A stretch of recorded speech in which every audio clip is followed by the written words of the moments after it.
Hey guys, and welcome back to One Candle Society for another One Candle Paranormal Case File. Here with your host, Vic Whateley. And Marcus D. And everybody, we're going to be chasing down the tracks of the Chupacabra. The Chupacabra is generally believed to be a North American cryptid. Most believe the original stories of it come from Puerto Rico in the mid-90s, although alleged sightings of it have been reported throughout the American Southwest, Mexico, and even parts of South America.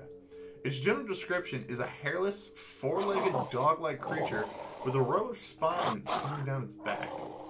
Its name, literally translating into goat sucker, comes from the reports of the scene that it leaves behind. Usually found nearby sightings of the creature are often found to be dead animals that appear to have been drained of all their blood. Many farmers today still live in fear for the safety of their livestock from this strange cryptid.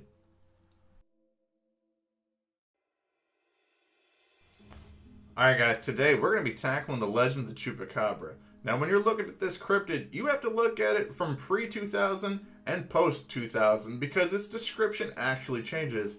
Maybe it went through an identity crisis, I don't know, but we're going to find out. Yeah, we have a cut in the description around that time on exactly what the Chupacabra is and what it looks like. Part of it comes down to the areas that it was sighted, where pre-2000 it was sighted mainly in parts of Central America, where post it was sighted more often in the American Southwest. In the pre-2000 sightings, well, the descriptions seem a little more alien, often with scales, spines, sometimes with a almost human-like face. Occasionally it was even reported to be pseudo-bipedal, moving kind of like a chimpanzee, and other times it was even reported with wings. In the post-2000, it's described much more along the lines of a traditional canine, just lacking fur and with very pronounced canine teeth. Well, since we're looking at this creature as if it's a cryptid, we really need to be examining, does it biologically make sense? Could this be a real animal? My first thought is yes. And I'm looking at this from the perspective of like the bite marks that have been found on animals that people think that the Chupacabra attacked. When you look at these animals, they have these 3 whole bite marks, which is very similar to a lot of canine bite marks, like if one of the bottom teeth is kind of skewed, and you see this in coyotes and wild dogs and foxes and other types of things. Yeah, and especially if it has elongated canines, it may not have the need to really get that 4th tooth in there. It could probably hold it pretty secure with just 3 of them.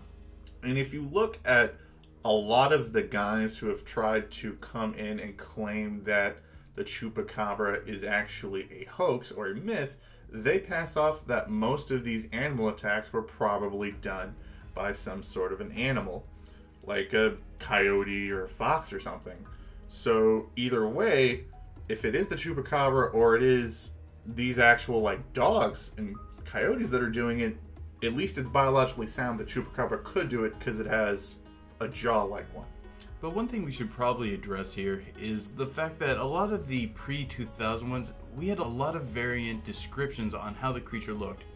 Some of them are biologically plausible and some of them aren't. You can think about evolutionary design, particularly for vertebrates, and that's what this thing seems to be, as there's certain things in our toolbox that we can use, and there's only certain sort of body shapes that are in that toolbox. Quadruped, definitely. It's a very effective, very energy efficient design. It's something that has been successful in a lot of known species. The ones that are a little more chimpanzee shaped, well, it's still biologically possible. But the ones with arms, legs, and wings, well, we have an issue. We don't have any vertebrates in our evolutionary history that has that sort of design. So in simple terms, a 4-legged animal will be more likely to be able to catch a chicken and eat it. Well, canines are pretty good at that. It's something that they do very efficiently. Look at foxes, look at coyotes. Those things wreak havoc on farms. If you let them get near your chickens, they're going to chase them down and eat them. Another thing, if we're talking about it as being a canine, well, spines can be misread pretty easily as just a row of thick, bristly fur. Think about boars. We often call them razorbacks. Well, they don't have razors on their backs. They just have thick layers of fur that kind of look like spines. Okay guys, we decided to do a breakdown of the biological needs and like what this thing would have to eat to survive. And this led to some pretty weird Google searches on like the calorie content of blood and things like that. I'm pretty sure because of Vic, I'm pretty sure the government now thinks that I'm trying to become some kind of vampire or something. I'm a little worried about this. But what did we find out? Well, we found out that if the chupacabra is about the size of a coyote or some animal that size, we found that they need about 1,600 calories a day to survive. So if the chupacabra, according to the myth, only lives on blood, that would mean that this thing would probably need to eat about 15 kind of bigger chickens to 30 regular-sized chickens a day to survive. Yeah, something like this, to really keep itself up, running, and going, it would be pretty devastating on livestock, which is consistent with the stories that we've heard. What about goats? A goat, you're typically wanting 2 medium-sized goats, and since we're pretty on this track, I bet most people are probably wondering, it'd be about 1. Yeah, well, one of the things that we found out is that the calorie content in human blood is actually very high, apparently. Yeah, they wouldn't need a lot of people. What was it, 900 calories per liter, something around there? Something like that. Like we looked at this study from a university to see when they were trying to say like how much vampires would need to be able to survive. That's kind of where all this kind of came from, and they kind of assumed that your typical vampire needs about 1 person a day to survive. So the chupacabra is probably only going to need about that.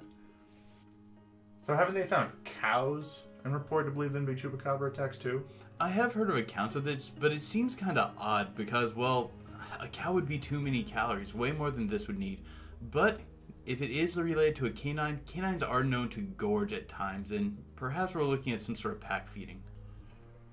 So I guess the final major point that we want to get at in this video is addressing the theory that chupacabra could not exist because we would have to see them out there. Now, there's nowhere they could hide, essentially, in Puerto Rico, the Southwest, because it's too open.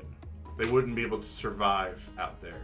I think there's nothing to that. I mean, there's plenty of animals that remain elusive within those regions, and there's plenty of places, particularly around Puerto Rico, where one can hide. This idea of the Southwest being like exclusively this dry lowland, it's really more of a myth. And there's also, even in the areas that are desert or grassland, they teem with life. There's a lot of things there. And animals like coyotes can survive out there as well, and they'd probably need about the same sort of caloric value. Yeah, I think it was like, people out there was like, we know coyotes are out there. We don't know where they're at, but they're out there. Oh yeah, farmers go out and try to hunt down coyote. They go after their livestock all the time, and, well, they're good at hiding. Canines are actually pretty good at laying low when they need to. So this is kind of why we think that I don't think that's a very good argument for why the chupacabra couldn't exist. It could hide in the Southwest and multiply, and we probably wouldn't know about it. And I also think as long as their community was fairly small, they could find plenty of food.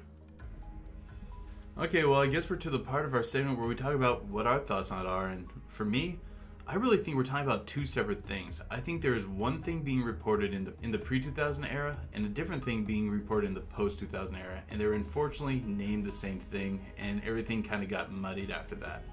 In the early ones, well, we're getting a large variety of descriptions, and folklorically, it kind of makes sense to match up with something called a boggart, a creature from the mythic cycles of like Ireland and England and Scotland and those sort of areas, where this matches up pretty well, and they're known for having a variety of different shapes and not generally looking a lot like each other. Some of them being bipedal, some of them being quadrupedal, some of them having wings.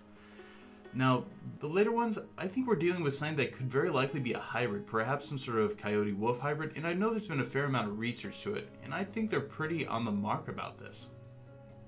I think it's fair to say that chupacabra could exist as an animal out there that we just haven't identified yet. I hear a lot of skeptics say, oh, well, it can't be, it's not real because when you find these animals, they haven't been drained of all their blood. They've only been drained of some of. Not a good argument for me. You already have, say, like, for example, the vampire bat. You already have mammals that live in Mexico and in the Southwest, parts of that area that does this, that only survives on blood. So I do think it's very feasible that there's an animal out there that lives, that attacks these animals, that only feeds on some blood of these animals, and they can live out there in the wild, and we just haven't seen them yet. I think it's fair to say that we've seen, because of the bite marks, there's other canines that have it. We've already established that the spikes could be confused with other hair, or maybe it could just be a trait that they have to fend off from other predators. I think the Chupacabra could be, as we know it, of just this canine creature that feeds on blood in the Southwest that we just haven't seen.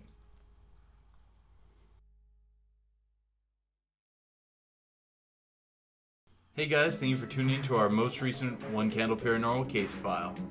Thank you guys so much for tuning this video. We always appreciate it, but we want to give a big thanks to the person who recommended this topic to us, my cousin, who is awesome for being this interested in the paranormal.